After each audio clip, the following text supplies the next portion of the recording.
You double cross me, you're gonna pay for it.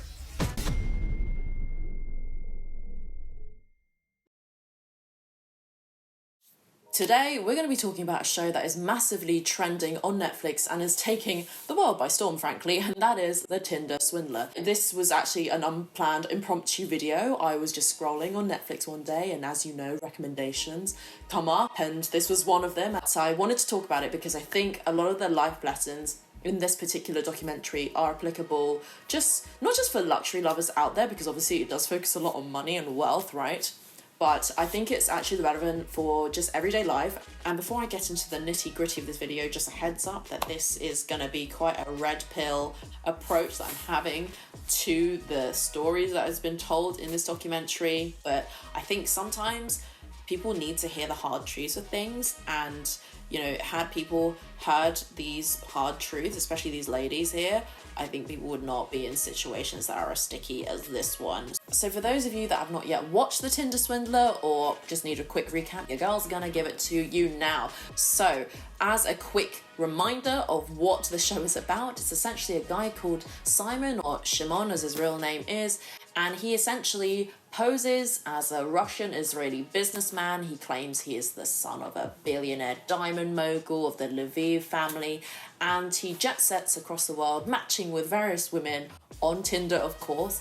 And once he gets to know them a little bit, he invites them out on a date, he woos them with lavish gifts and trips, and after a while they've cultivated a relationship, and then he essentially asks for money back from them. And essentially what they're doing is they're funding his Ponzi scheme. He swindled millions worth of gifts and trips and everything for himself and to spend it on other women, and so it just persists as a massive cycle where he'd take women out with another woman's money, and it would go on and on and on. He'd claim he needs money to hide from his enemies. This is the most ridiculous thing of all, that he has so many enemies, and he would essentially run the cycle with new women. What this show focuses on is just 3 of those victims. Obviously, like I mentioned, there are so many more, and these 3 women, if my memory serves correctly, are Cecily, the second one is Pernilla, and the third one is Eileen. And so the documentary essentially tells a story of these women from their perspectives on how they met Simon, how their relationships blossomed, the good, the bad, the ugly, really, and things did get very ugly for all of them,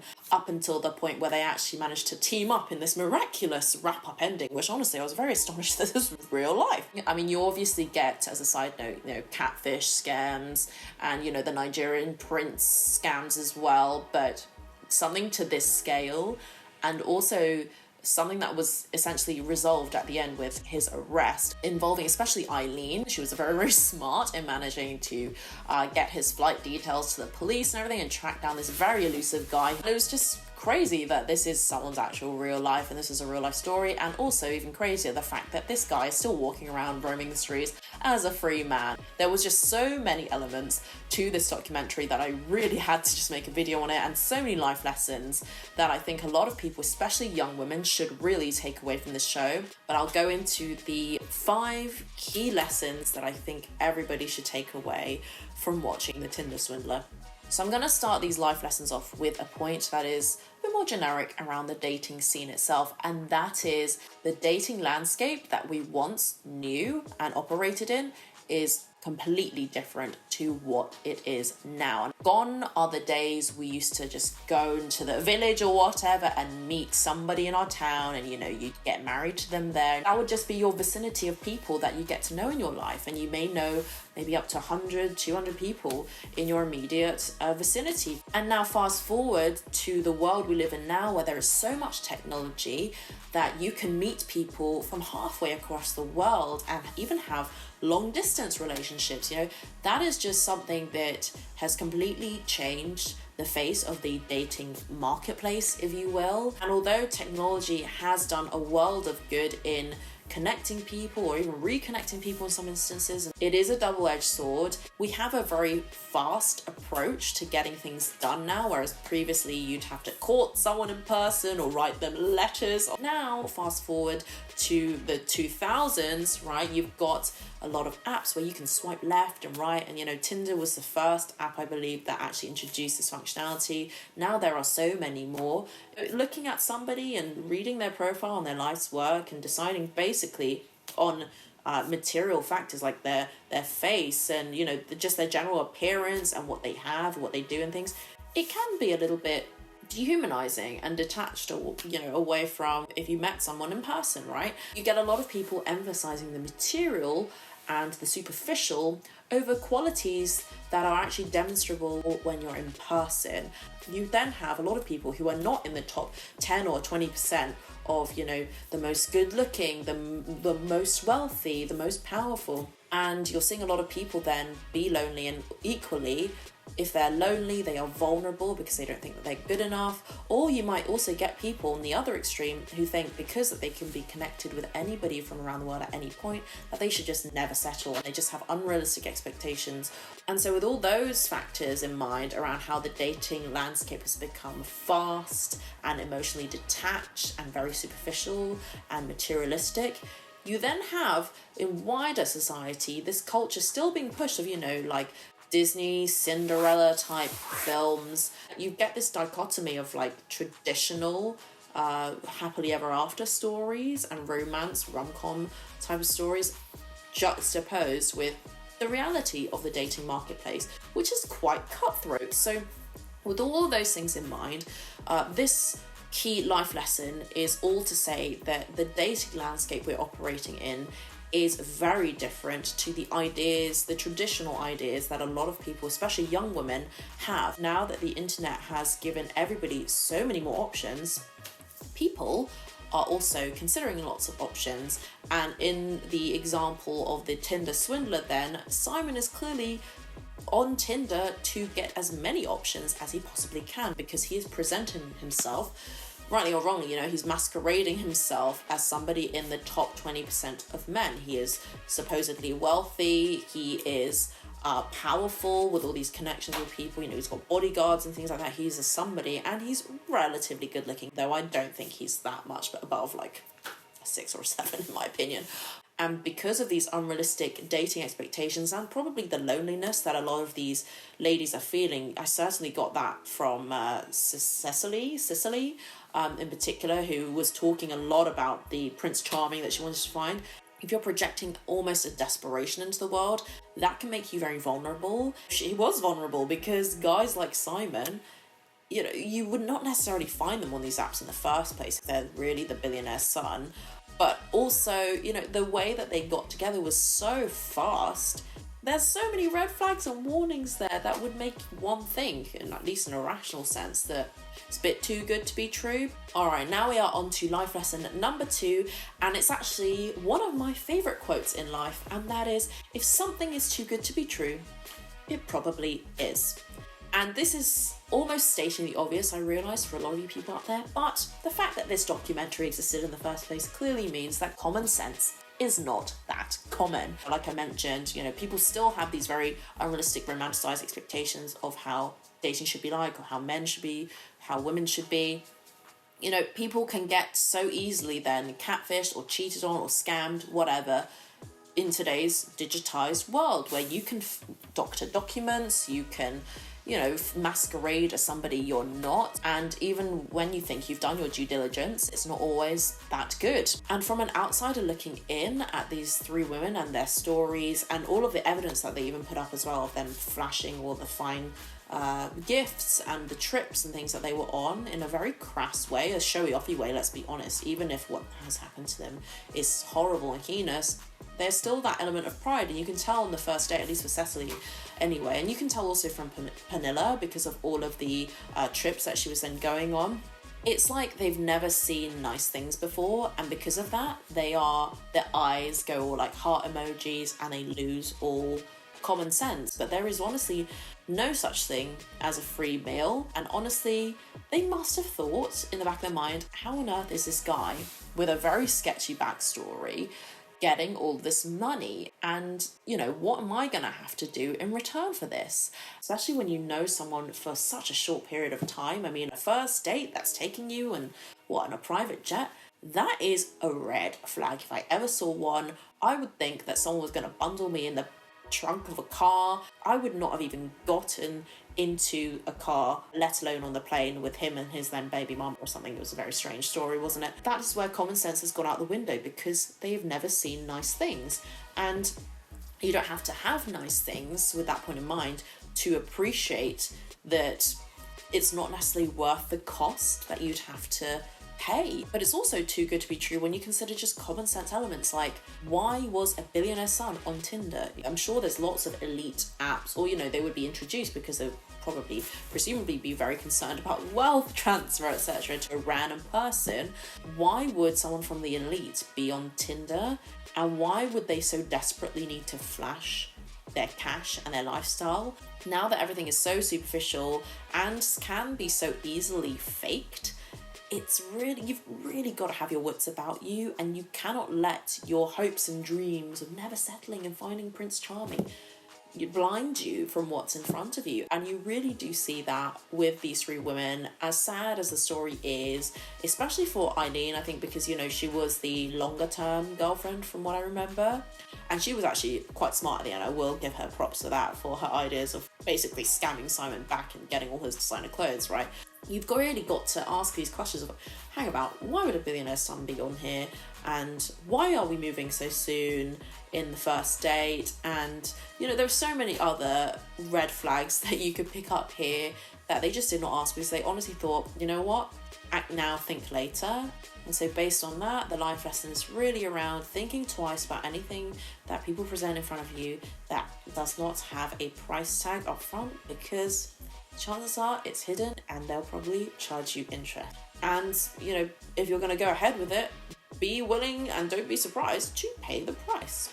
Now we're on to life lesson number 3, and this one, some people may say, is a bit more crass. I may get some flack for it, but you know what? The whole reason these women fell for the Tinder swindler in the first place is because of this, and that is money. And this point is all around the fact that no matter how many people want to claim otherwise, money matters. Money makes the world go round, and the things that people will do for money, and the things that money represents in terms of social strata, hierarchy, just power in general, it's honestly a tale as old as time.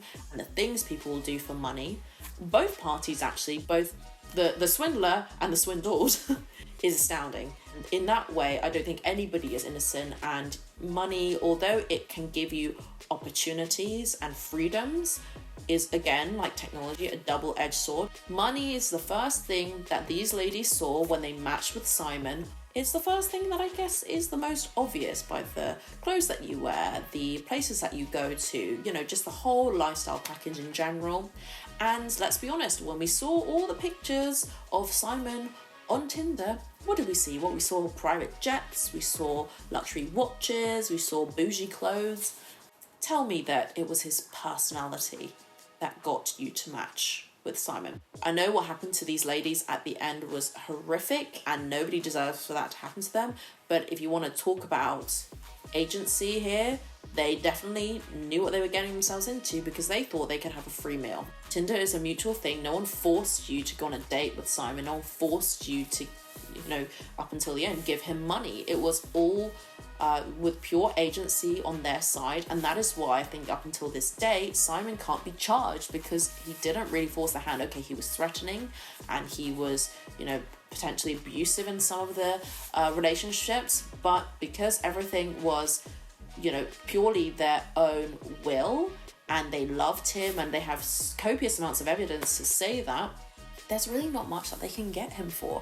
Money is clearly indicative of status and where he sits in society. And okay, Simon was not wealthy at all in the slightest, but because he knows that women are by nature hypergamous, or some of them are gold diggers, right? That this would work. And it did work. And it's clearly worked for him, so much so that he was able to rack up, millions. And even when these ladies are telling the stories of how they met Simon, there's almost like a twinkle in their eye and smiles, and they recount the stories with a lot of joy and almost like showing off. You can even tell with all the videos that they even took themselves. Clearly they were doing that to project to their friends and family, And for these women who, I think they had very middling jobs, they should have really thought long and hard about why the billionaire would be on Tinder and what he would want in return. And if it wasn't for their greed in a way to, in Chinese we call it 占便宜, it's like taking advantage of like free stuff. If they weren't so, enamored with the money and the potential money that they could get because they were going to get married and have kids and whatnot, that he was saying all the right things because he knows that's what resonates with women, whether you like it or not. They honestly cannot be surprised at the end that this backfires a little bit on them. And, if he was willing to spend hundreds or thousands on them, if he was to ask for money, I'm not surprised. Because obviously when they did their due diligence, I guess the quality of the due diligence wasn't that good, but they saw he was son of a diamond mogul, etc.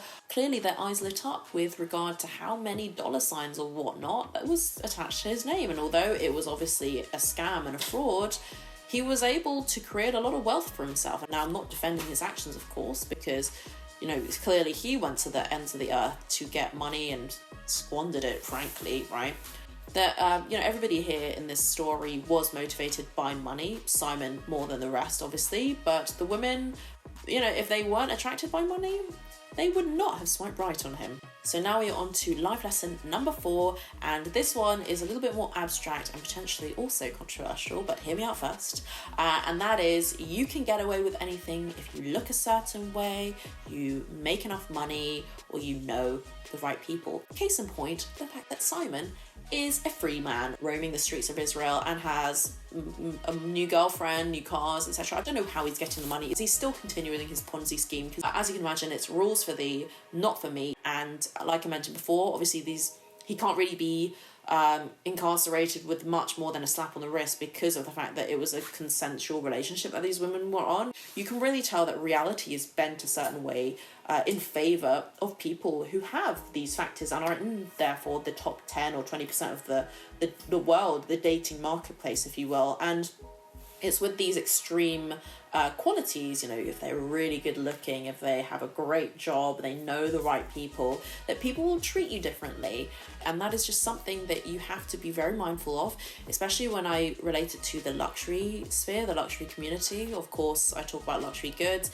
And just as those women were able to identify his luxury goods and his lifestyle, I am very mindful of the image that I project and the treatment that I get as a result of it. And I know, for example, as a very trivial one, that if I go into the Chanel store decked out in, I don't necessarily have to wear all designer clothes, but if I look very polished, people will treat me a certain way than if I walked in with baggy joggers and sweats.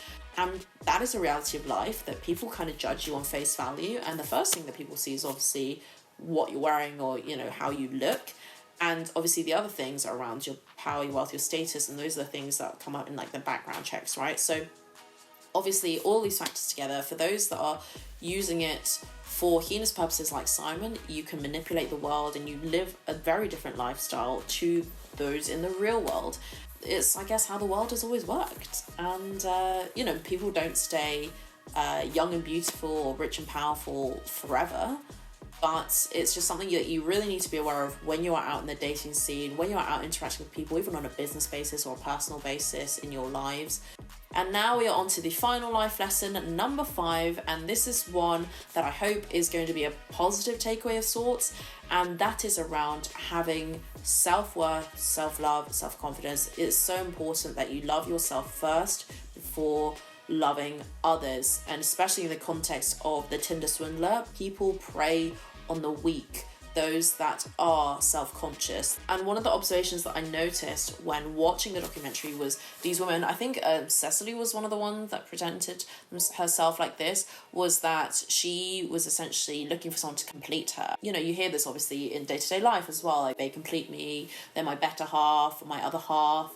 And, some of it is, rolls off the tongue. It's just something that you don't really think about. But I think there is something to it in the sense of, you need to be a whole person. You need to have love for yourself, respect for yourself before you can go out there. And, that is all around not just appreciating who you are and what you bring to the table, but also having your wits about you and protecting yourself so that you're not vulnerable. And the key denominator with these women, even though at the end that they were very strong in terms of, you know, taking this guy down and taking the story public, which obviously takes a lot of internal strength to have that so visible to everybody around you, what's happened to you. I think there's an extent of, if they were more self-assured and confident and not pining over someone so much and really wishing for this love story to work, that this would not have happened to them. And I think there's an element of like sunk cost fallacy with them, and because they think that they'll never find another.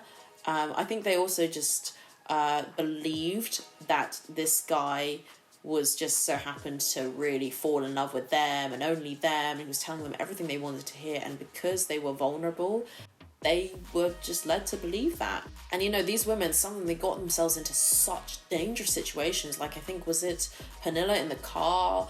That was so scary. And, you know, the stuff around like guns, and it's just craziness that they got themselves into because they were vulnerable. And Simon, I think, specifically preyed on those that were very vulnerable. And even the friends of these ladies were like, what the hell is going on? Why are you there?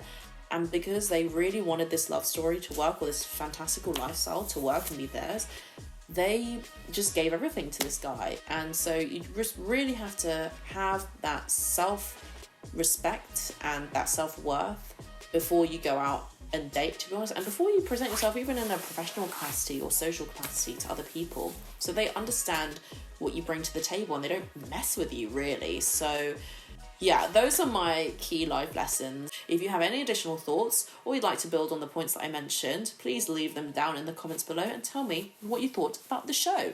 As usual, thank you so much for watching, and I will catch you in my next one.